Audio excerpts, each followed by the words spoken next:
पवित्र श्रीमद् भागवत गीता, पवित्र चारों वेद, पवित्र कुरान शरीफ, पवित्र बाइबल, पवित्र गुरु ग्रंथ साहिब, पवित्र कबीर साहिब की वाणी में छुपे हुए गूढ़ रहस्य अर्थात तत्व को जानने के लिए कृपया अवश्य सुनिए जगत गुरु तत्वदर्शी संत रामपाल जी महाराज के मंगल प्रवचन। तो पुण्यात्माओं, इसको गहराई से सोचना पड़ेगा, तभी ये ज्ञान समझ में आओगा। यदि आप बरवाला आश्रम में आते हो तो मोक्ष को उद्देश्य मान कराना केवल यहाँ संकट निवारण के लिए ही नहीं, यहाँ कोई झाड़े लाने वाली व्यवस्था नहीं है। यहाँ पर मोक्ष उद्देश्य मानकर आना, फिर आपको सर्व सुख होगा और उस सुख में फिर आप भूल ना जाना परमात्मा को पुनः। इसलिए ये याद दिलाई जाती है कि हम कहाँ मार खाते हैं, काल का दाव कहाँ लगता है। तो परमात्मा ने हमें याद दिलाया आकर के कि ये मानव शरीर जो आपको मिला है, इसका मूल उद्देश्य भक्ति करके परमात्मा पाना है। अन्यथा क्या बताते हैं, जीव्या तो वाए भली जो रटे हरि नाम, नहीं तो काट के फेंक दियो ये मुख में भलो ना चाम। परमात्मा कहते हैं जीव, ये जीव्या तो वाए अच्छी, इसका सदुपयोग यही है कि इसे भगवान के गुण गावे, परमात्मा की नाम जपे। यदि भक्ति नहीं करता है प्राणी, तो कितनी उपमा दी है परमात्मा ने कि इससे अच्छा फिर तो अब जीभ की जरूरत नहीं, मुंह में चाम अच्छा नहीं होता, इसको काट के फेंक दे इससे अच्छा था। अब ये ना समझना कि मालिक कहते हैं काट के फेंक दो, नहीं, इसका गहराई से सोचो कि इसका सदुपयोग करो। उनका उद्देश्य कहने का ये है, अगर तुम भक्ति नहीं करते तो इस जुबान का कहाँ प्रयोग करते हो। जैसे कोई शक्तिशाली व्यक्ति है, बलवान व्यक्ति है, और दुर्बल व्यक्ति को इस जुबान रूपी तलवार से ऐसा जख्म कर देता है, ऐसे कुशब्द बोल देता है, वो दुर्बल व्यक्ति रोता रहता है, आत्मा से वो चिल्लाता, अंदर अंदर उसकी कसक रोता रहता है, आत्मा बद्दुआएं देती है उसको। तो कहते हैं इतय पराई आत्मा और जीभ बांध तलवार। परमेश्वर बताते हैं कि तुम सदुपयोग ना करके जुबान का, जीभ का दुरुपयोग करते हो, दूसरों की आत्मा को चोट पहुंचाते हो और कहीं किसी की झूठी गवाही दे देते हो, या कोई सारा दिन अपने पेट के लिए सो झूठ बोलते हो, सो हेरा फेरी करते हो, इससे ऐसे रागनी गाते हो, गाने गाते हो, तो ये दुरुपयोग कर रहे हो आप इसका। केवल टेस्ट करते हो, स्वाद नारे नारे लेते हो जीव्या से, तो इसका केवल इतना ही उद्देश्य नहीं था। इसका मूल उद्देश्य परमात्मा के गुण गाना और राम का नाम रटना है। फिर परमात्मा क्या बताते हैं, मानुष जन्म पाए कर नहीं रटे हरि नाम, जैसे कुआ जल बिना फिरे बनवाया क्या काम। परमात्मा कहते हैं मानुष जन्म पाए कर नहीं रटे हरि नाम, जैसे कुआ जल बिना फिर बनवाया क्या काम। अब जैसे जिस कूप में जल नहीं है उसका नाम कूप अवश्य है, पर गुण कूप के नहीं। इसी प्रकार मनुष्य जीवन आपका है, यदि आप सत भक्ति करते हो तो मनुष्य के गुण हैं, अन्यथा मनुष्य के गुण नहीं। परमात्मा की भक्ति ना करके अन्य जो क्रियाएं वो सभी पशु पक्षी भी करते हैं, तो मनुष्य का जीवन उन्हीं के तुल्य बताया परमात्मा ने।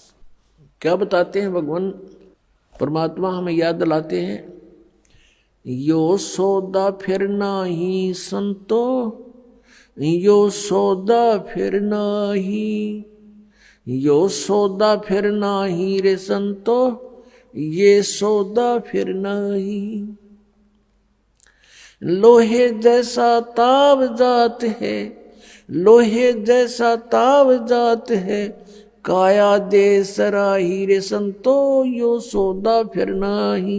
तीन लोक और भवन चतुर्दश, तीन लोक और भवन चतुर्दश, सब जग सौदे आही रे संतो, यो सौदा फिर नाही।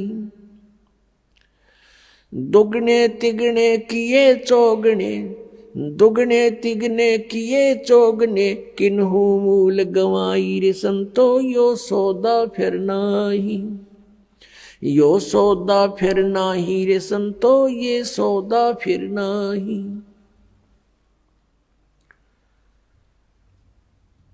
फिर क्या बताते हैं, यो दम टूटे पिंडा फूटे, यो दम टूटे पिंडा फूटे, हो लेखा दरगाह माही रे संतो, यो सौदा फिर नाही। उस दरगाह में मार पड़ेगी, उस दरगाह में मार पड़ेगी, जम पकड़ेंगे बाही रे संतो, यो सौदा फिर नाही। यो सौदा फिर नाही रे संतो, यो सौदा फिर नाही। जा दिन की मोए डरनी लागे, जा दिन की मोए डरनी लागे, लज्जा रे अकनाही रे संतो, यो सौदा फिर नाही। नर नारायण देह पाय करे, नर नारायण देह पाय करे, तो फेर 84 जाई रे संतो, यो सौदा फिर नाही। कुल परिवार तेरा सकल कबीला, कुल परिवार तेरा सकल कबीला, मसलत एक ठहराई रे संतो, यो सौदा फिर नाही। बांध पिंजड़ी आगे धर लिया, बांध पिंजड़ी आगे धर लिया, फिर मरघट को ले जाही रे संतो, यो सौदा फिर नाही। अग्नि लगा दिया जद लंबा, अग्नि लगा दिया जद लंबा, फूक दिया उस ठाही रे संतो, यो सौदा फिर नाही। फिर वेद पांध फिर पंडित आए, पुराण उठा फिर पंडित आए, पीछे गरुड़ पढ़ाई रे संतो, यो सौदा फिर नाही। यो सौदा फिर नाही रे संतो, यो सौदा फिर नाही। फिर पीछे तू पशुआ कीजे, फिर पीछे तू पशुआ कीजे, गद्दा बैल बनाई रे संतो, यो सौदा फिर नाही। ये 56 भोग कहाँ मन बोरे, 56 भोग कहाँ मन बोरे, कित कुरड़ी चरने जाई रे संतो, यो सौदा फिर नाही। यो सौदा फिर नाही रे संतो, यो सौदा फिर नाही। प्रेतशिला पे जा बिराजे, प्रेतशिला पर जा बिराजे, पितरों पिंड भराई रे संतो, यो सौदा फिर नाही। यो सौदा फिर नाही रे संतो, यो सौदा फिर नाही। बहुर श्राद्ध खान को आए, बहुर श्राद्ध खान को आए, फिर काग बहे कलमाही रे संतो, यो सौदा फिर नाही। यो सौदा फिर नाही रे संतो, यो सौदा फिर नाही। जय सतगुरु की संगत करते, जय सतगुरु की संगत करते, ये सकल कर्म कट जाई रे संतो, यो सौदा फिर नाही। यो सौदा फिर नाही रे संतो, यो सौदा फिर नाही। अमरपुरी पर आसन होते, अमरपुरी पर आसन होते, जहां धूप ना छाई रे संतो, यो सौदा फिर नाही। यो सौदा फिर नाही रे संतो, यो सौदा फिर नाही। गरीबदास गलतान महल में, गरीबदास गलतान महल में, मिले कबीर गोसाई रे संतो, यो सौदा फिर नाही।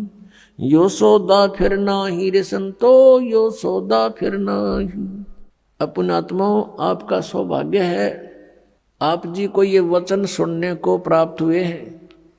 अपनात्माओं, जब तक हम सतगुरु की शरण में नहीं आते, तब तक हम केवल व्यवहारिक बातें ही सुनते हैं समाज संसार से, और वो केवल एक उदर पूर्ति का ही ज्ञान होता है, वो केवल उदर पूर्ति का ही जानकारी होती है, वो परमात्म ज्ञान नहीं, आत्म ज्ञान नहीं। और आत्म ज्ञान बिना भक्ति की इच्छा उत्पन्न नहीं होती, हम अपना जीवन व्यर्थ कर जाते हैं। पुण्यात्माओं, ये जो परमात्मा की वाणी आपको सुनाई है, इसको बहुत गहराई से सोचना है। इसके विषय में कहा कि ये बातें कहन सुन की नहीं, ये कर पाड़न की है। इनको केवल सुनने तक और कहने सुनाने तक सीमित ना रखना। अब इसमें कितनी गहरी बात बताई है कि ये सौदा फिरना ही संतो, यो सौदा फिरना ही। अब फिर क्या बताया कि लोहे जैसा ताव जात है काया देश राही, तीन लोक और भवन चतुर्दश सब जग सौदे आही, भाई दुगने तिगने किए चौगने किन्हू मूल गवाही। मनुष्य शरीर प्राप्त प्राणी किस सौदे के लिए आया हुआ है? जैसे आप जी किसी दूसरे शहर में जाते हो, दूर देश पहुंच जाते हो, व्यवसाय करने के लिए, बिजनेस करने के लिए 2 लाख 4 लाख रुपए साथ ले जाते हो, और वहां जाकर के आपने किसी धर्मशाला में या रेस्टोरेंट में कमरा बुक करा लिया। यहां तक तो उद्देश्य था सही, आपने जो क्रिया की बिल्कुल ठीक की। आगे वहां जाकर के उस पूंजी से जो आप मूल धन लेकर गए थे, उससे आपका उद्देश्य था कि व्यवसाय करूं और उसके दुगने तिगने चौगने करूं, 4 लाख के 12 लाख बनाऊं, दुगने करूं 8 लाख बनाऊं। तो उसके लिए प्रयत्न करना चाहिए था। अगर ऐसा करते हो तो आप सही उद्देश्य की पूर्ति कर रहे हो। यदि ऐसा नहीं कर रहे हो, क्या कर रहे हो? जैसे 4 लाख रुपये कोई लेकर गया, रेस्टोरेंट में कमरा बुक करा लिया और खावे पीवे सो जावे, घुट्टी लावे, फिल्म देखे, बढ़िया माल खावे और सो जावे, सारा दिन इधर उधर सैर सपट्टे करता रहे, तो उसकी जो मूल पूंजी थी वो नाश हो रही है, प्रतिदिन घट रही है। और आगे उसका बिजनेस है नहीं, कोई व्यवसाय कर नहीं रहा, तो एक दिन वो 4 लाख रुपए उसके नष्ट होंगे और वो कंगाल होकर के उसको रेस्टोरेंट वाले भी धक्का मार देंगे, बाहर निकाल देंगे। वो निर्धन हो गया, वो कंगाल हो गया। उस पूंजी से उसने दुगने तिगने करने थे, चौगने करने थे, तो वो सेठ बनता, साहूकार कहलाता। आप जी यहाँ आए हो श्वास रूपी पूंजी लेकर, मनुष्य जीवन के जो श्वास है, इसकी बहुत कीमत है। परमात्मा कबीर साहब जी कहते हैं, कहता हूँ कई जात हूँ, कहूँ बजा के ढोल, और श्वास जो खाली जात है भाई 3 लोक का मोल। एक मनुष्य जीवन के श्वास की इतनी कीमत है। 3 लोक, पृथ्वी लोक, स्वर्ग लोक और पाताल लोक, इतना इनकी कीमत भी इतना कीमत है, इनके बराबर इसकी कीमत समझ लो एक श्वास की। और हम इसका सदुपयोग ना करके दुरुपयोग कर रहे हैं, तो इतनी पूंजी हम बर्बाद कर रहे हैं। इतनी वैल्यू है एक मनुष्य के श्वास की। मनुष्य का जीवन श्वासों से निर्धारित है,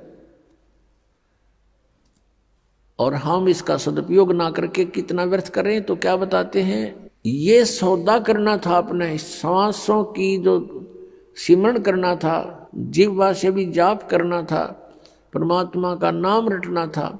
ऐसा ना करके हम इसका दुरुपयोग कर रहे हैं। तो कहते हैं, लोहे जैसा ताव जात है काया देश राही। जैसे लोहे को गर्म कर देते हैं भट्ठी में, और कारीगर उसको तुरंत निकाल करके उसके ऊपर चोटें मारता है, और उस गरम गरम पर चोट मार के वो जो चाहे सो बना सकता है, जिस उद्देश्य के लिए गर्म किया गया वो लोहा। और यदि वो तुरंत चोट नहीं मारता है, कुछ ठंडा हो जाता है, तो उसके ऊपर चाहे सारे गन्ने झाड़ ले, उसका कुछ नहीं बने, फिर लोहेगा क्योंकि वो ठंडा हो गया, बांगा टेढ़ा हो जाएगा। तो ऐसे ही ये मनुष्य जीवन जब तक आपके पास है तो आपका लोहा गर्म है, इसमें राम नाम की चोट मार लोगे तो आप इसका उद्देश्य पूर्ति कर लोगे, अन्यथा फिर बांगा टेढ़ा हो जाएगा, ठंडा होकर के कुत्ते गधे सूअर के मुख मिलेंगे आपको। ये सुंदर शरीर मनुष्य वाला नहीं प्राप्त होगा। इसी को पुण्य भी प्राप्त करने के लिए तो भी आपने भक्ति ही करनी होगी।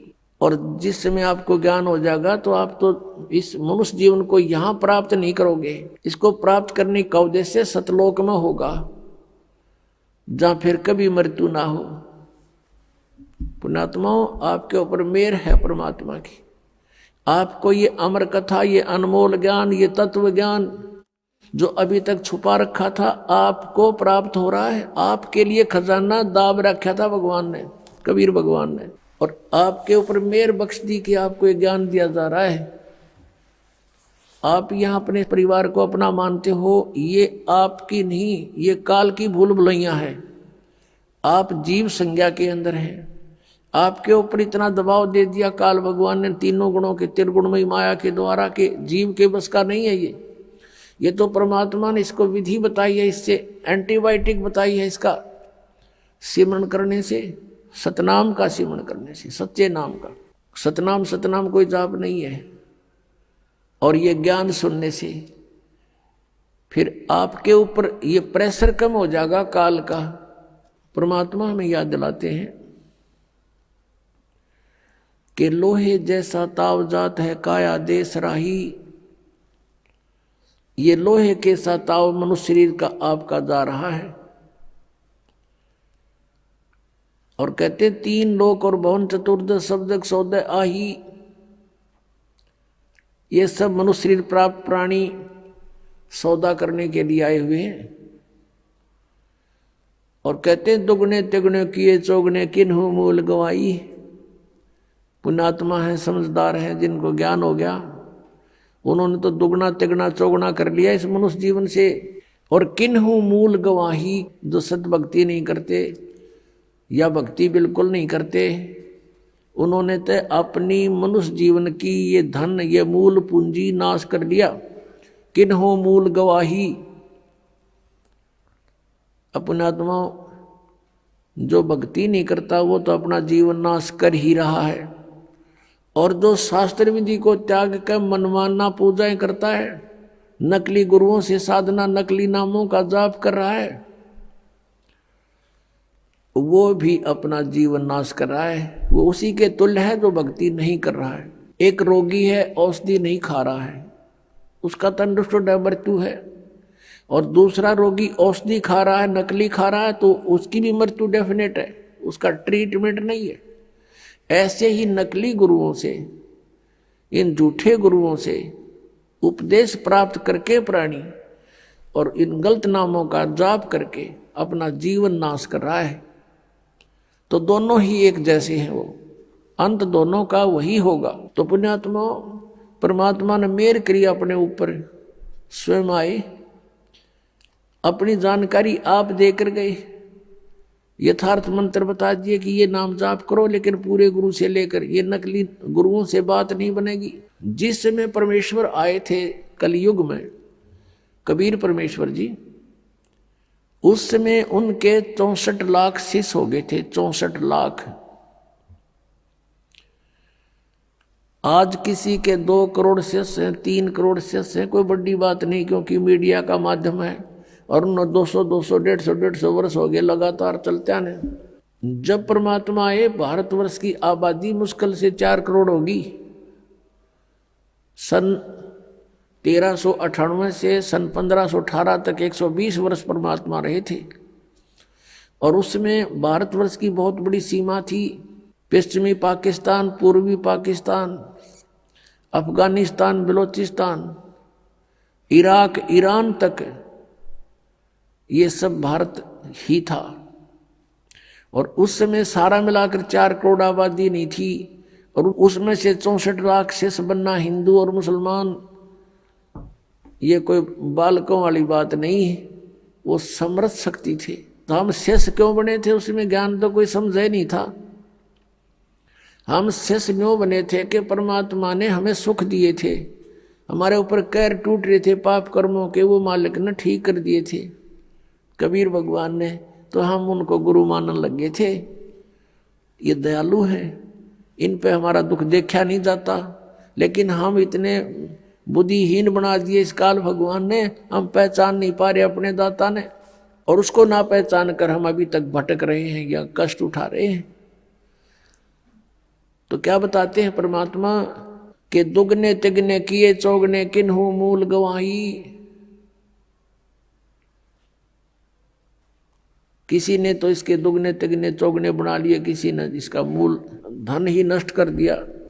परमात्मा हमें ये याद दिलाने आए थे कि तुम यहाँ के वासी नहीं हो और तुम सतलोक में रहा करते थे। यहाँ पर काल भगवान ने आपके ऊपर इतने कवर चढ़ा दिए, स्थूल शरीर, फिर सूक्ष्म शरीर, फिर कारण शरीर, फिर महाकारण शरीर, फिर कैवल्य शरीर, और उसके अंदर आपका ओरिजिनल शरीर है। तो आपको फिर ये ऐसा शरीर दे दिया, इसमें कदे बीपी आई, कदे लो हो जा, कभी कोई बीमारी कोई टेंशन होगी, तो हर समय आपको पीड़ित रखता है। इसलिए हम उस परमात्मा को पहचानने में सफल नहीं हो पा रहे। अब हम पहचानेंगे भगवान को, क्योंकि समय आ गया है। आपके ऊपर मेहर करी परमात्मा ने, जिस ज्ञान को अभी तक छुपा रखा था वो आपके ऊपर बरसा दिया भगवान ने, और थोक के बाका बरसा दिया। 1 महीने में 2-2 सत्संग 3-3 दिन के, और आप जी को फिर वहां से जमानत भी परमात्मा करवा के लाता आपकी। ये ना सोचना कि आप स्वयं आ पाओगे यहाँ पर, इधर आपका मुख भी नहीं करने दे ये काल, ये सत्कर मान लेना। और चाहे कहीं चले जाओ ये खुश रहता है। किसी राधा स्वामी में देखो करोड़ों शिष्य, धन सदगुरु में देख लो लाखों करोड़ों शिष्य हैं, वहां बेशक जाओ, पर यहाँ आने से पहले 100 बाधाएं पैदा करने की चेष्टा करता है। उसको पता है कि वो तो अपने ही हैं, पंथ हैं, काल के ही पंथ हैं। वो तो ना वहाँ नाम है ना उनका ज्ञान है, दुनिया को काल के जाल में फंसा के बैठा रखा है। और यहाँ आने से उसकी पोल पाटे सारी। तो यहाँ आपको परमात्मा लेकर आते हैं, आपकी जमानत करा के लाते हैं कि 3 दिन की जमानत, 4 दिन की जमानत करवा ले। काल की कैद है या इस कैद में हम अपना वो कर्म भोग रहे हैं जो हमें सजा मिली हुई है, और वहां से 3 दिन की छुट्टी करा के लाऊं आपकी, यह जमानत पा रहे हो आप, ये समझ लेना। यहाँ कोई काम नहीं, परमात्मा के नाम के सिवा दूसरी बात नहीं। और यहाँ कर भी कोई और बात चलाता है तो महा अपराधी प्राणी है। कहते सत्संग के मां आके कोई बात चलावे और 30 अपराधी आत्मा को 3 लोग नहीं ठोर। तो यहाँ आप आते हो, भगवान की चर्चा करते हो, किसी से आप सुनते हो, किसी को सुनाते हो, नए को अपना दुख जो भगवान ने सुनवाई की आपकी वो बताते हो, अनुभव बताते हो। तो ऐसे सारा दिन आपका मालिक की चर्चा में जाता है, यहाँ कोई टेंशन नहीं। और पुण्यात्मा सतलोक में ऐसा ही है, वहाँ कोई काम नहीं है आपको, वहाँ निष्कर्म में मुक्ति मिलती है, मोक्ष मिलता है, बिना काम के वहाँ फल खाने को मिलता है। भरे भंडार हैं भगवान के, कोई उसमें कमी नहीं। तो यहाँ आप आते हो, आप यहाँ आते हो अपना कुर्ता पजामा लेकर आते हो, बाकी सारी सुविधा परमात्मा ने दासों के माध्यम से आप पुण्यात्माओं के लिए करवा रखी है। और यहाँ कर भी इसका सदुपयोग नहीं करते हो, भक्ति नहीं करते हो, चर्चा भगवान की छोड़ रिश्तेदारी की बतलाते हो, तो तुम भक्त नहीं हो, तुम धोखा दे रहे हो अपने आप को भी। ठीक है 2-4 मिनट कोई बातें करनी भी पड़ जाए रिश्तेदारी की गृहस्थी की, वो 10 से 5 मिनट की होती है, बाकी नहीं घसीटे, उन्हें घना लंबा चौड़ा नहीं बनावे।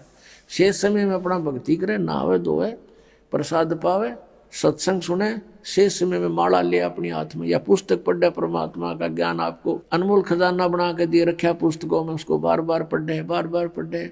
जितनी बार पढ़ोगे उतना आनंद आएगा और आपके पुण्य बढ़ते हैं, उससे ज्ञान यज्ञ का फल मिलता है। तो यहाँ परमात्मा में याद दिलाते हैं कि ये दम टूटे पिंडा फूटे हो लेखा दरगाह माही, जिसमें आपकी मृत्यु हो जाएगी, आपको पकड़ कर यम के दूत जो भक्ति नहीं कर रहे हैं, आप जी को धर्मराज के दरबार में, न्यायाधीश के दरबार में खड़ा कर दिया जाएगा, जो काल का न्यायाधीश है। और वहां जाकर के आपसे पूछेंगे कि भाई निकाल क्या लाया गठड़ी में, दिखा तेरा परस, कितनी माया इकट्ठी करके लाया तू।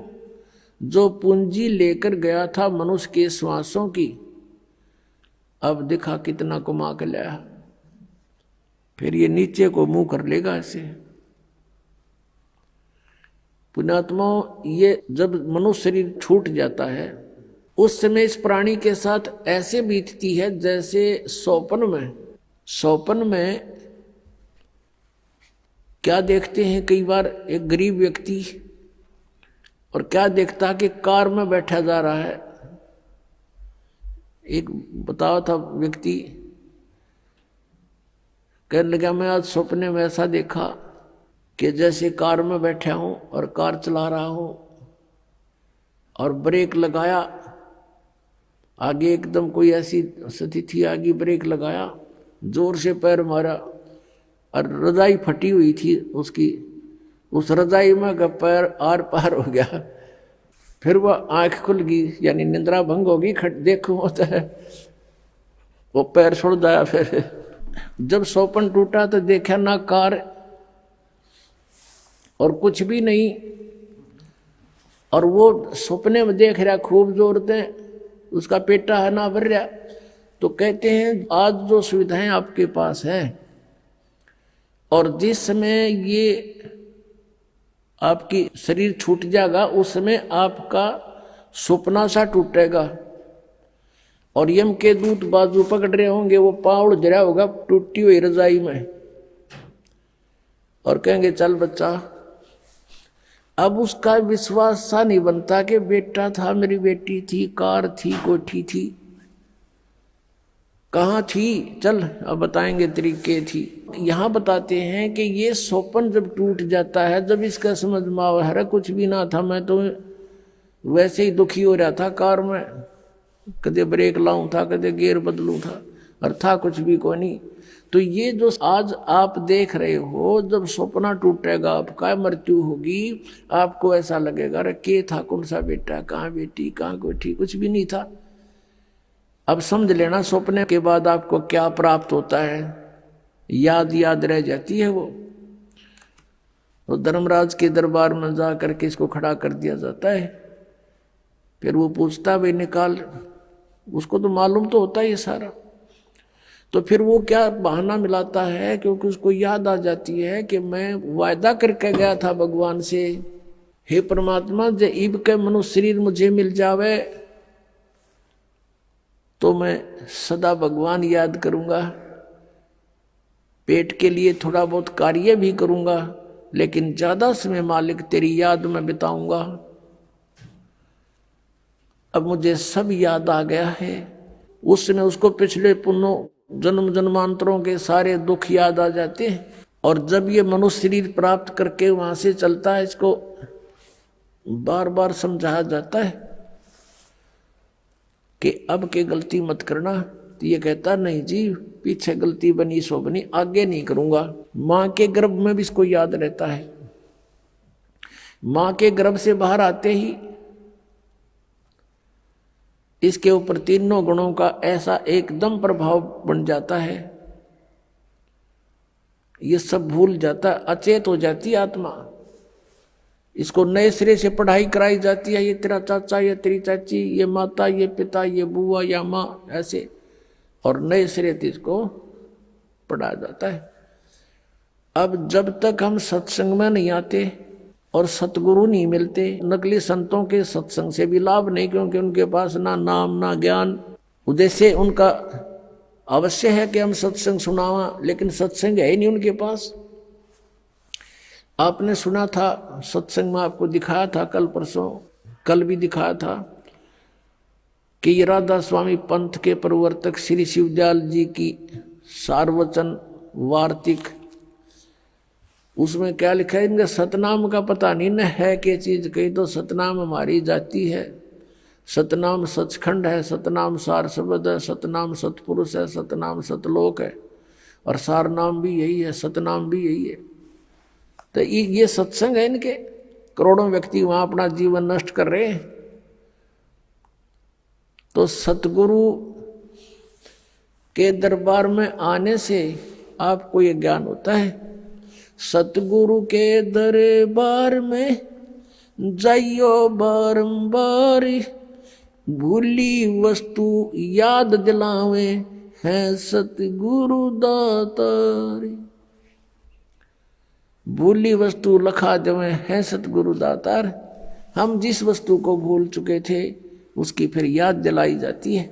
अब नकली गुरुओं के पास यदि याद भी दिला दें तो भगवान की भक्ति करो तो उनके पास वो ट्रीटमेंट नहीं, उपचार नहीं, मोक्ष मार्ग नहीं उनके पास, तो उनका ज्ञान भी व्यर्थ। पहले तो ज्ञान है ही नहीं, लेकिन इतना तो अवश्य बता देता है आम संत कि भगवान की भक्ति करनी चाहिए। मनुष्य शरीर बार बार नहीं मिलता, ना उन्हें परमात्मा का पता, ना उनको परमात्मा के पाने की विधि का ज्ञान, तो वो सत्संग भी सुना ना सुना बराबर।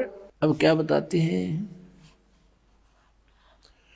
जब ये प्राणी दरबार में खड़ा होता, धर्मराज के दरबार में, उस समय फिर इसे पूछा जाता है कि तू यहां से एक वायदा करके गया था, प्रतिज्ञा करके गया था कि अब के भक्ति करूंगा, बकवाद नहीं करूं। तूने वो काम किया नहीं जो उद्देश्य लेकर गया था। तो ये जीव क्या कहता है वहां पर, ये न्यू बहाना मिलाता है कि हे भगवान, मुझे किसी ने बताया नहीं, वह तो भूल पड़ गई। किसी ने नहीं कहा भक्ति कर ले, किसी ने नहीं कहा राम नाम रटना चाहिए। तब परमात्मा क्या दिखाता है कि उसको कोई भक्त, जैसे आप जी अपने रिश्तेदार को, अपने भाई मित्र बहन सखी सहेली को, आप सबको कोशिश करते हो कि भगवान की भक्ति कर लो। मनुष्य जीवन बार बार नहीं मिलता, आप खूब चेष्टा करते हो। और वो क्या करता है, वो क्या कहता है बहन या भाई कि मुझे समय नहीं, अभी समय नहीं है, फिर देखेंगे फिर देखेंगे। और पीछे तो औरों के सामने नु कहता है ये तो मेंटल हो लिए, तीसरे दिन बरवाड़ा बैठे रहते हैं, इनका तो नाश होगा। तो वो अपने आप में चतुर्गणे बन रहे हैं, तो नहीं सुनते हैं। फिर वो धर्मराज के दरबार में जब खड़े होते हैं तब ये बहाना मिलाते हैं कि जी हमें किसी ने हमारे को बताया नहीं। तो उस समय परमात्मा अपने उलाने में नहीं रहते, वो सबके पास संदेश भिजवाते हैं, चाहे कोई जंगल में रह रहा है किसी ना किसी माध्यम से। तो उस समय परमात्मा क्या करते हैं, वो उसकी वीडियो फिल्म मूवी शुरू कर देते हैं। क्योंकि प्रत्येक प्राणी के अंतःकरण में, कोड वर्डों में पूरे जीवन की घटनाएं अंकित होती रहती हैं। उसको चित्रगुप्त बोलते हैं। चित्रगुप्त यानी साइलेंट फिल्म बनती रहती है गुप्त रूप में, और प्रत्येक प्राणी की है उसके पास असंख्यों जन्मों की अंदर कोड वर्डों में। जैसे आजकल आप देखते हो एक चिप है, छोटी सी चिप होती है, मोबाइल में डालते हैं और उसमें मन 50 घंटों का सत्संग विद्यमान होता है। इतनी को, और ये तो एक मैन मेड और ये गॉड मेड, तो उसने तो पता नहीं क्या बना दे। तो कहने का भाव ये है कि अब परमात्मा के विधान को समझने के लिए हमने इस साइंस ने घनी सुविधा कर दी। अब हम यहां बोल रहे हैं, सुन रहे हैं कहीं और, बीच में वायर भी नहीं, तार नहीं। अब यहां से फैक्स करते हैं, बीच में कुछ भी नहीं है, फैक्स दूसरे के कंप्यूटर में पहुंच जाता है, ईमेल पहुंच जाती है। ये कैसे? तो इसी प्रकार परमात्मा ने पहले ही प्रत्येक प्राणी के साथ ये सिस्टम अंदर ही फिट कर रखा है सबके। और यहाँ जो भी एक घटना आपकी होती है वो एक परमात्मा के कंप्यूटर में ऊपर वहां जा करके फैक्स रहती है डेली की। तो उस समय ये फिल्म चला देता है, उसका ट्रेलर दिखाता, बैकग्राउंड। अब देख ये भक्त आपको क्या कह रहा है और आप क्या कह रहे हो। ये नीचे गर्दन कर लेता है। उस समय इसके पास कोई गुंजाइश नहीं अग्रम अग्रम करने की। फिर ये क्या कहता है, जी गलती बन गई, गलती बन गई, बन गधा, गलती की सजा देता हूं मैं। तो अब फिर क्या रहा उसके पीछे। तो यहां परमात्मा कहते हैं कि आपको समाज से केवल सामाजिक क्रियाओं का ज्ञान ही हो सकता है, और सत्संग में आने से आपको आत्मा और परमात्मा का ज्ञान होगा। जैसे मन नेकी कर ले 2 दिन का मेहमान, मन नेकी कर ले 2 दिन का मेहमान। जोरू लड़का कुटुम कबीला 2 दिन का तन मन का मेला। जोरू लड़का कुटुम कबीला 2 दिन का तन मन का मेला। अंत काल उठ चले अकेला ये तज माया मंडान। मन नेकी कर ले 2 दिन का मेहमान, मन नेकी कर ले 2 दिन का मेहमान। कहाँ से आया कहाँ जावेगा, तन छूटे तब कहाँ समावेगा। कहाँ से आया कहाँ जावेगा, तन छूटे तब कहाँ समावेगा। आखिर तुझको कौन कहेगा, गुरु बिन आत्म ज्ञान। मन नेकी कर ले 2 दिन का मेहमान, मन नेकी कर ले 2 दिन का मेहमान। कौन तुम्हारा सच्चा साईं, झूठी है ये सकल सगाई। अब परमात्मा कहते हैं तू नो पहचान कर ले तेरा सच्चा मालिक कौन है, सच्चा साईं कौन है। और फिर कहते हैं ये जो तेरे नाते हैं, रिश्ते हैं, ये तो अस्थाई है। आपको यहाँ एक लालच में भलो कर रखा हुआ है। कौन तुम्हारा सच्चा साई, झूठी है ये सकल सगाई। चलने से पहले सोच रे भाई, कहाँ करेगा विश्राम। मन नेकी कर ले 2 दिन का मेहमान, मन नेकी कर ले 2 दिन का मेहमान। हर हट माल पनगट जो भरीता, आवत जात बरे और रीता। जुगन जुगन तू मरता जीता, करवा ले रे कल्याण। मन नेकी कर ले 2 दिन का मेहमान, मन नेकी कर ले 2 दिन का मेहमान। 184 की सह तरासा, ऊंच नीच घर लेता बासा। 184 की सह तरासा, ऊंच नीच घर लेता बासा। कह कबीर सब मिटाऊं रासा, कर मेरी पहचान। मन नेकी कर ले 2 दिन का मेहमान, मन नेकी कर ले 2 दिन का मेहमान। 184 की सह तरासा, ऊंच नीच घर लेता बासा। 184 की सह तरासा, ऊंच नीच घर लेता बासा। कह कबीर सब मिटाऊं रासा, कर मेरी पहचान। मन नेकी कर ले 2 दिन का मेहमान, मन नेकी कर ले 2 दिन का मेहमान।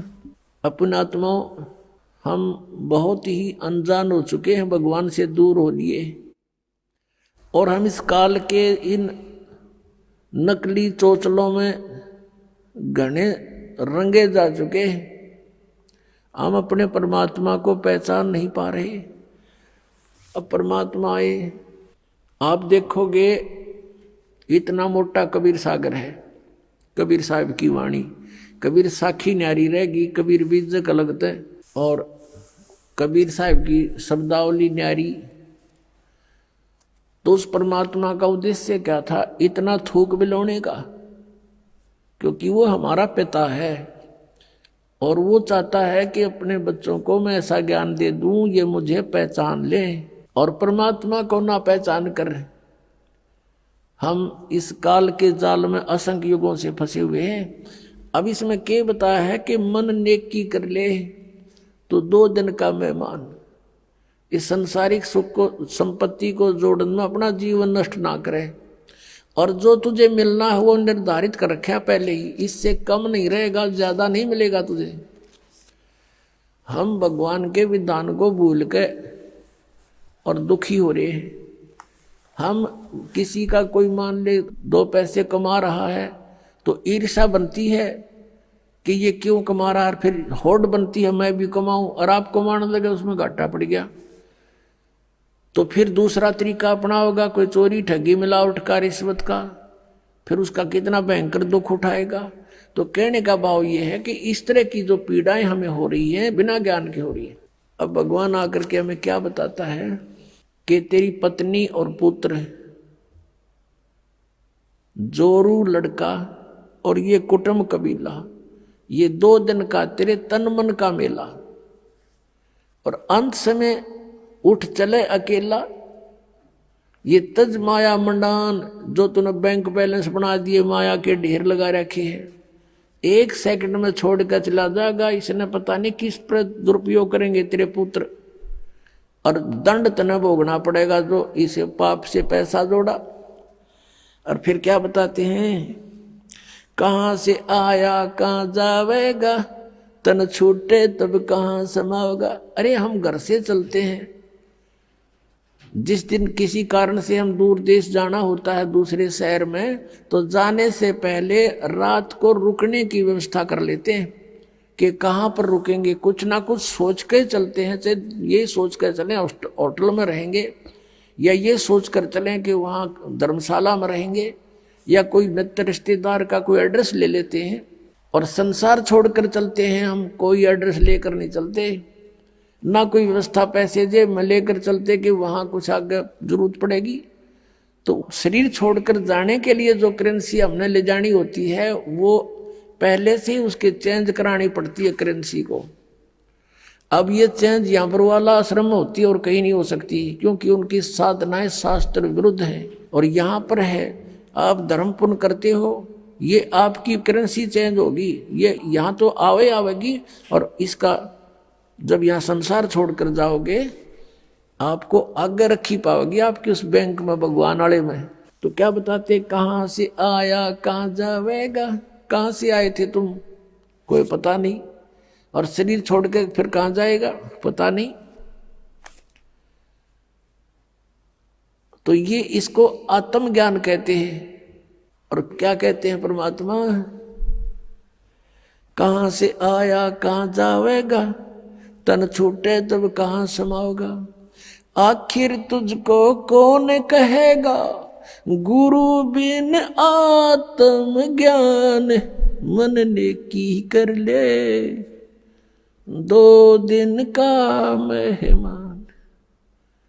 अपने आत्माओं, हम इतनी गहराई से सोचते नहीं भगवान के इस विचार को, वो क्या कहना चाहते हैं।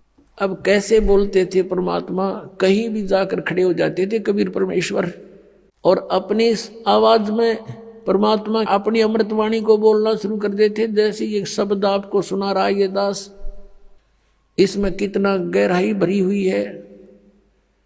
कहते हैं कि तू संसारिक व्यवहारिक लोगों से संपर्क में है, और वो तुझे केवल व्यवसाय की ट्रेनिंग ही दे सकते हैं, व्यवहारिक बातें ही बता सकते हैं कि कितने अच्छी आत्माएं हैं। लेकिन तुझको गुरु के बिना ये आत्मज्ञान कोई नहीं बता सकता। आखिर तुझको कौन कहेगा, गुरु बिन आत्म ज्ञान, मन ने की कर ले 2 दिन का मेहमान। अपने आत्माओं, ये शब्द गान के नहीं, ये रोण के हैं। अब ये गाना नहीं है, जैसे किसी का पुत्र मर जाता है और वो माई रो रही होती है और वो गा भी रही होती है, लेकिन वो गा नहीं रही उस समय, वो रो रही होती है उस गाने के माध्यम से।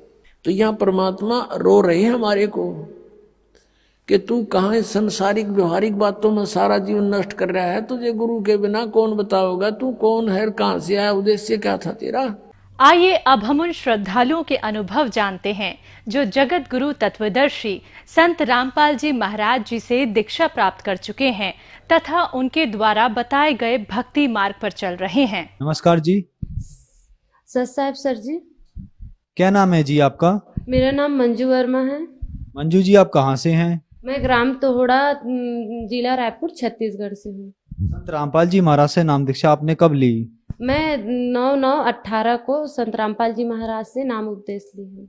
संत रामपाल जी महाराज से नाम दीक्षा लेने से पहले आप क्या भक्ति साधनाएं करती थी? संत रामपाल जी महाराज से नाम दीक्षा लेने से पहले मैं बचपन से ही संत आसाराम जी बापू से नाम दीक्षा, सरस्वती मंत्र का नाम दीक्षा ली थी और उनका जाप कर रही थी। और उसके बाद जब बड़ी हुई तो क्लास 6 में गई, तब से मैं नवरात्रि का उपास चालू की थी। उसके बाद मैं दोनों नवरात्र करती थी। उसके बाद थोड़ी और बड़ी हुई, उसके बाद मेरे कोई बोला कि अघन में जो बृहस्पति होता है उसका उपवास करने से सब ठीक होता है बोल के फिर मैं अघन का व्रत करना चालू की। उसके बाद कोई महाराज बोला मेरे को कि आप 12 महीना अघन का उपवास करोगे तो बृहस्पति भगवान सब ठीक कर देते हैं बोल के। तो फिर मैं बृहस्पतिवार का व्रत करना चालू कर दी थी सर जी। उसके बाद क्या बोलते हैं, मेरा शादी हुआ तो शादी में मेरा गायत्री परिवार से जुड़े लोगों से हुआ। तो हमारे गांव में गायत्री परिवार का जो यज्ञ होता है वो 108 कुंडी ऐसे कुछ यज्ञ होता है सर, उसमें हम लोग यज्ञ में जाने लगे। फिर मेरा वहाँ भी गायत्री मंत्र से मैं नाम ली थी, फिर वहाँ भी पूजा भक्ति करने लगी थी। और मेरा भक्ति ऐसे था सर कि जब तक मैं दुर्गा चालीसा का पाठ नहीं करती थी तब तक मेरे को नींद नहीं आता था। जब मैं दुर्गा चालीसा का पाठ करती थी तभी मेरे को नींद आता था। फिर क्या कारण बना कि आप संत रामपाल जी महाराज की शरण में आई? संत रामपाल जी महाराज की जीने की राह पुस्तक बहुत ही अच्छी सर, उसको मैंने एक दिन में पूरा पढ़ लिया। वो पुस्तक पढ़ने के बाद मेरे मन से जो बेटी बेटा का भेद था वो पूरा निकल गया। उसके बाद सर क्या बोलते हैं, मेरी जो दूसरी वाली बेटी हुई थी उसका तबीयत 1 महीना तक बस ठीक था। उसके मतलब जस्ट 1 महीना हुआ उसका तबीयत खराब हो गया। तो हम लोग रायपुर के पराग हॉस्पिटल में एडमिट कराए सर। उसका पूरा यहाँ पे बच्चों लोगों का टप टप करता है सर का, वो पूरा अंदर बैठ चुका था। तो हम लोग तुरंत हॉस्पिटल में लेकर गए तो डॉक्टर बोले मरना था क्या, बच्चों को मार डालोगी, इतना लेट कर दिए लाने में, इसका सर पूरा ये हो गया बोल के। फिर वो बोले कि चलो इसका रिपोर्ट वगैरह कराओ, एक्सरे वगैरह कराओ बोल के। तो बच्चे का हम लोग एक्सरे करवाए सर। तो एक्सरे ला के दिखाएं तो डॉक्टर बोला कि इसके सीने में कब्ज जमना चालू हो गया है और इसको निमोनिया हो गया है। अब इसका दवाई को आपको जब तक ये 7 साल नहीं हो जाती तब तक इसको आपको हर 15 दिन में 700 का एक इंजेक्शन आएगा, वो इंजेक्शन को लगवाना पड़ेगा बोल के। तो हम लोग वो बहुत चिंता करने लगे सर। एक तो हमारे पास ना घर है ना कुछ है, हम लोग खेत भी नहीं है और जो चल रहा है वो भी मुश्किल से चल रहा है, कैसे करेंगे बोल के। फिर भी हम लोग कर रहे थे सर इंजेक्शन वगैरह। चलो बच्चा है, अब अपने किस्मत में जो है परमात्मा जो भी लिखा है हम लोग को इसका शायद हम लोग कहीं इसके ऊपर ऋण रहा होगा अगले जन्म का बोल के हम लोग उसका इलाज करा रहे थे सर, जैसे भी हो बच्चा हाथ आ जाए बोल के। तो उसके बाद वहां से छुट्टी हुआ हॉस्पिटल से 1 हफ्ते के बाद। उसके बाद फिर जैसे घर लाए सर उसका उल्टी दस्त और बुखार सब चालू हो गया। एक दिन बस घर में सही था। फिर उसको हम लोग एकता हॉस्पिटल रायपुर में भर्ती करवाए सर। फिर वहां भी 1 हफ्ता तक ठीक था। फिर घर छुट्टी हुआ, घर आए, फिर बच्चे का चालू हो गया। फिर हम लोग क्या बोलते हैं मन्नत मांगे सर कि जैसे कि अगर बच्चा ठीक हो जाता है, तो मेरी देवी में आस्था थी तो मैं बोली एक खपरी मड़ी में मैं जोत का लगाई थी कि जब तक मतलब मेरी बेटी जैसी ठीक हो जाएगी मैं आजीवन जोत लगाऊंगी। सब 1 साल 2 साल का लगाते, मेरी बेटी जैसे ठीक कर दोगे माता रानी तो मैं जब तक मेरी जिंदगी रहेगी तब तक मैं जोत लगाऊंगी, क्योंकि मेरा बेटा नहीं है, यही मेरी संतान समझ के मैं लगाऊंगी ऐसे बोल के। फिर वो ठीक नहीं हुआ सर। फिर मैं क्या बोलते हैं वैद्य लोगों के पास जाना चालू कर दी, जो तांत्रिक बताते हैं वो तांत्रिक लोगों के पास जाना कर दी, ठीक नहीं। फिर मेरे कोई बोला सर कि आप लोग मीरा दतार जाओ, जहाँ सब लोगों का हार मान जाते हैं वहाँ मीरा दतार में सब होता है बोल के। फिर हम लोग वहां गए सर। 1-2 दिन तक तो ठीक था। फिर आए, फिर चालू हो गया वही प्रॉब्लम बच्चे का। तो फिर हम लोग वहां रूम लेके रहने लगे, हफ्ता हफ्ता वहां रूम लेके रहते थे, चादर चढ़ाते थे, वो गेहूं तौल के जो बराबर दान किया जाता है, हम लोग गेहूं वगैरह भी दान करने लग गए मजार में। फिर भी बेटी का तबीयत ठीक नहीं हुआ। फिर हम लोग हदास हो गए थे सर। और फिर जो उनके हमारे मिस्टर जी के दोस्त हैं गुमान भगत जी, जो संत रामपाल जी महाराज से उपदेश है, वो हम लोगों को बोले कि तिल्दा में कुर्मी बोर्डिंग में सत्संग रखा हुआ है, आप लोग आ जाना, जैसे कि आपको ज्ञान समझ में आएगा तो जुड़ लेना, नहीं तो आप लोगों को जो राह सही लगे वो कर लेना, आप लोग एक बार नाम लेकर तो देखो, इसमें सब ठीक हो जाते हैं बोल के। संत रामपाल जी महाराज का सत्संग सुनने के लिए तिल्दा में कुर्मी बोर्डिंग में जहाँ सत्संग था वहां हम लोग गए। तो वहां हमारे भगत जी नाम लेने वाले थे। मैं सोची की थी कि मेरी गुड़िया अगर ठीक हो जाएगी उसके बाद मैं नाम लूंगी, पहले मेरे पति देव नाम ले मेरी गुड़िया ठीक हो जाए फिर नाम लूंगी। फिर वहां गई सर, वहां पे सत्संग लगा हुआ था। फिर वहां सत्संग में जाके हम दोनों ने संत रामपाल जी महाराज से नाम उपदेश ले लिया। सत्संग में गए तो मैं बोली थी कि मेरे भगत जी मेरे पति देव नाम लेंगे, मेरी बेटी ठीक हो जाएगी फिर मैं नाम लूंगी। फिर मैंने वहां जाके सत्संग सुना, मेरे को सत्संग अच्छा लगा और सब भगत लोग वहां चर्चा करने लग गए कि मेरे बच्चा एक ट्रक से जा रहा था, ट्रक आ रहा था सामने से, मेरे बच्चे को परमात्मा ने बचा लिया। फिर वैसे सब लोग भगत लोग चर्चा कर रहे थे, मैं चर्चा सुनी तो मेरे को लगा जब इसके बच्चे को बचा सकते परमात्मा तो मेरे बच्चे को क्यों नहीं बचा सकते, क्यों ना मैं भी नामदान ले लूं बोल के। तो हम दोनों ने नामदान ले लिया। वो बोले कि आप परमात्मा से अरदास लगाओ, परमात्मा सब ठीक कर देते हैं। तो हम लोगों ने गुरुजी संत रामपाल जी महाराज से अरदास लगवाया। फिर जैसे अरदास लगवाया सर जी, फिर हम लोग को बेटी का तबीयत ठीक हो गया। संत रामपाल जी महाराज से नाम दीक्षा लेने के बाद क्या आपको लाभ भी मिले? जी सर जी, बहुत सारे लाभ मिले हैं, परमात्मा ने अनगिनत लाभ दिए। उसमें से पहला है मेरे सर में दर्द रहता था सर जी, जैसे मेरे सर में दर्द चालू होता था आंख के सामने अंधेलापन छा जाता था, मैं कुछ नहीं देख पाती थी और उसके साथ में उल्टी भी चालू हो जाता था, मैं कुछ खा पी भी नहीं पाती थी। तो डॉक्टर के पास जाते थे, गांव के पास के डॉक्टर में जाते पड़ोस के, तो डॉक्टर बोलता था कि आप हर 2 दिन में आ जाते हो, आपको हर 2 दिन में इंजेक्शन लगता है फिर आपको ठीक लगता है, क्या करें हम, मेरे से नहीं संभल रहा है बोल के। तो मेरे भगत जी बोले कि चलो आपको बाहर ले जाते हैं बोल के। तो मेरे भगत जी ओडिशा में खड़ियार रोड है वहां लेकर गए, वहां के डॉक्टर के पास। तो उनको बताया कि मेरे सर में दर्द रहता है, आंख में अंधेलापन छा जाता है और उल्टी होता है बोल के। तो डॉक्टर बोले कि आपको ये सर दर्द, उल्टी और आंख में अंधेलापन ये सब ब्रेन ट्यूमर की निशानी है, आप सीटी स्कैन करवा लो नहीं तो आपका मस्तक फट जाता है, जैसे ब्रेन ट्यूमर ब्रेन में बढ़ जाता है। तो फिर हम लोग रोने लग गए सर जी कि हमारे पास तो इतना पैसा नहीं है, हम लोग सीटी स्कैन कैसे करवाएंगे, कैसे अपना इलाज करवाएंगे, हमारी स्थिति बहुत खराब हो चुकी है। फिर मेरे सर में वो बोले फिर ब्रेन ट्यूमर है बोल के। तो हम लोग, मैं भगत जी चिंता करने लग गए कि हमारे पास इतना पैसा नहीं, सीटी स्कैन कैसे करवाएंगे और इलाज कैसे करवाएंगे। परमात्मा सदगुरु संत रामपाल जी महाराज के शरण में अरदास है। परमात्मा से अरदास लगाते ही भगत जी परमात्मा का आदेश आया कि कबीर परमात्मा दया करेंगे, आप अपने भक्ति की मर्यादा में रहो और भक्ति करो बोल के। फिर मेरे सर का दर्द ठीक हो गया सर जी। मेरे जिस कारण से हम लोग नाम लिए थे मेरी बेटी, तो उसका परमात्मा संत गुरु रामपाल जी महाराज से अरदास लगवाने के पास उसका निमोनिया था वो ठीक हो गया।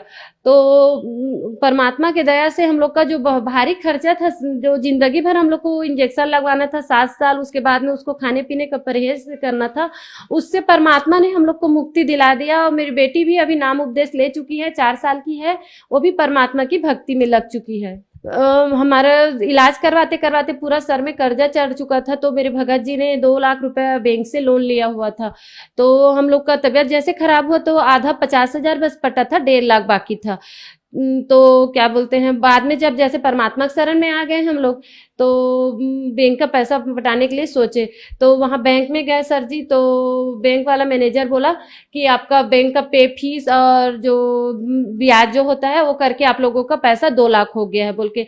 फिर हम लोग वहीं भगत जी और मेरे पति जो है और मैं दोनों परमात्मा से वही सदगुरु रामपाल जी से महाराज से अरदास करने लगे कि हे मालिक हमारे, अब हम लोग कुछ नहीं कर सकते, जो कर सकते हो आप ही कर सकते हो, हमारी आर्थिक आमदनी आपको ही पता है और आप देने वाले हो दाता, आप जो करोगे। फिर जैसे हम लोग प्रार्थना किए सर जी, बैंक मैनेजर बोला कि आप लोग इतनी परेशानी बता रहे हो तो बैंक मैनेजर के पास इतना पावर होता है कि मैं आपका पैसा आधा करवा सकता हूँ।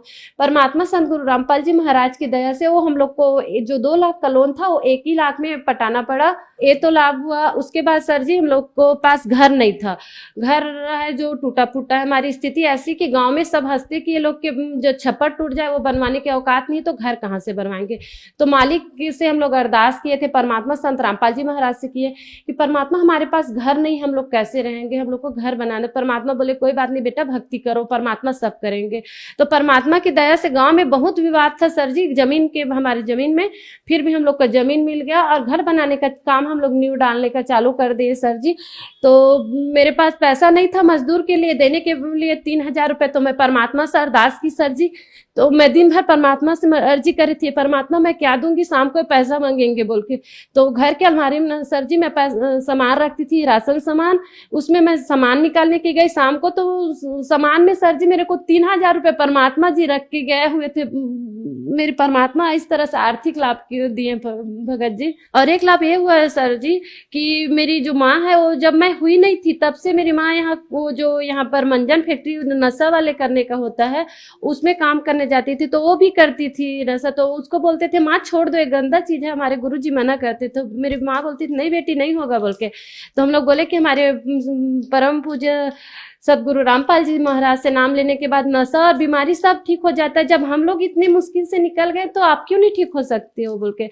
मेरी माँ जैसे ही नाम ली भगत जी तो उसका नशे का आदत छूट गया, वो उसको याद ही नहीं रहा कि हम लोग ये कर रहे हैं बोल के। अब और हुआ कि हमारे घर में प्रेत बाधा था सर जी, और वो हमारे घर में रखा हुआ पैसा, अलमारी में कुछ भी पैसा रखते थे वो चोरी हो जाता था, आप ही आप गायब हो जाता था, सोना चांदी भी गायब हो जाता था। तांत्रिक लोगों के पास जाते थे तो वो बोलता था कि आपके घर में मसान छोड़ दिया है, मटिया जो आपकी जैसे दिखता है, और किसी तांत्रिक के पास जाते हैं तो आपकी सास को आप ही दिखते हो बोल के। तो इस नाम से हमारे घर में सास बहू में बहुत ज्यादा कलह रहता था। मेरी सास बोलती थी कि पैसा और जेवर तुम चुरा रहे, तो मैं बोलती थी सर जी कि एक औरत के लिए पति और बच्चे से ज्यादा कुछ भी मूल्यवान नहीं होता। मैं अपने पति और बच्चे का कसम खा रही हूँ, मेरे पति जिंदा रहेंगे तो मेरे पति कितना भी पैसा कमा के मेरे ऊपर डाल देंगे, मैं सब चोरी करके क्या करूंगी बोल के मैं बहुत रोती थी। इस नाम से हमारे घर में बहुत झगड़ा होता था। और तांत्रिक बोलते थे कि आप लोग जो झगड़ा होते हो वही वो जो आपके घर में प्रेत है उसका भोजन होता है, जैसे आप लोग झगड़ा कर रहे हो वो बढ़ते जा रहा है बोल के। तो तांत्रिक बोला मैं 10,000 लूंगा, आपके घर से निकाल दूंगा। हम लोग बोले चलो ठीक है निकाल तो दो बोल के। तो वो आया सर जी और रात में आया और निकाला, बोला कि ये आपके घर में बहुत पहले से दबा हुआ है, जब आपसे शादी हुआ था तब 3 महीने से, तो यही आपको परेशान कर रहा था, यही आपके जो शरीर में भी परेशानी कर रहा था। मेरी बड़ी गुड़िया के शरीर में भी वही प्रेत बाधा के कारण परेशानी हो रहा था, भगत जी के सर में भी वही प्रेत परेशान कर रहा था, और मेरे ऊपर भी मेरे मुंह कान ऐसे मोड़ रहा है, इस टाइप का दर्द देता था सर जी। तो फिर वो उसमें ठीक नहीं हुआ, तांत्रिक लोगों के पास जाते जाते थक गए, मीरा दतार में जाके थक गए, मुसलमान लोगों के दरगाह में जाके थक गए। फिर हम लोगों ने संत रामपाल जी महाराज के शरण में आके अरदास लगवाई। नाम दीक्षा लेने के बाद हम लोगों के घर से प्रेत बाधा भी दूर हो गया। परमात्मा के दया से हम लोग घर में बहुत सुखी हैं। संत रामपाल जी महाराज से नाम दीक्षा लेने के बाद आपको बहुत सारे लाभ प्राप्त हुए, तो जो दर्शक आज आपको टीवी पर देख रहे हैं उनके लिए आप क्या कहना चाहेंगी? जो भी जन दुखी हैं उन लोगों को मैं यही करना चाहूंगी, क्योंकि मैं जो स्थिति से गुजरी हूँ वो स्थिति अभी बहुत जने को हो सकता है गुजरेंगे। किसी को प्रेत बाधा होगा, किसी को परेशानी होगा, किसी को आर्थिक भौतिक परेशानी होगा, लेकिन हम लोग इतनी पूजा कर रहे हैं लेकिन कुछ ठीक नहीं हो रहा है। तो इसके लिए परमात्मा बोलते हैं तुम कौन राम का जपते जापक, 3 से कटे ना तीनों तापम। आपको कौन सा राम का भक्ति कर रहे हो जो आपके तीनों ताप को नहीं काट सकते? तो आपको आदि राम का शरण ग्रहण करना होगा। आदि राम के शरण ग्रहण करने के लिए आपको संत रामपाल जी महाराज के शरण में आना होगा। संत रामपाल जी महाराज से नाम दीक्षा कैसे ली जा सकती है? संत रामपाल जी महाराज जी से दीक्षा लेने के लिए चैनल पर सत्संग आता है, उसमें पट्टी चलती है, तो उसमें नामदान केंद्र का नंबर दिया रहता है। उसमें आप लोग फोन लगाएंगे तो आप लोगों को अपने नजदीकी नामदान केंद्र का पता चल जाएगा, जहां आप लोग नाम उपदेश प्राप्त करके अपना जीवन कल्याण करा सकते हो। धन्यवाद जी। सर साहब।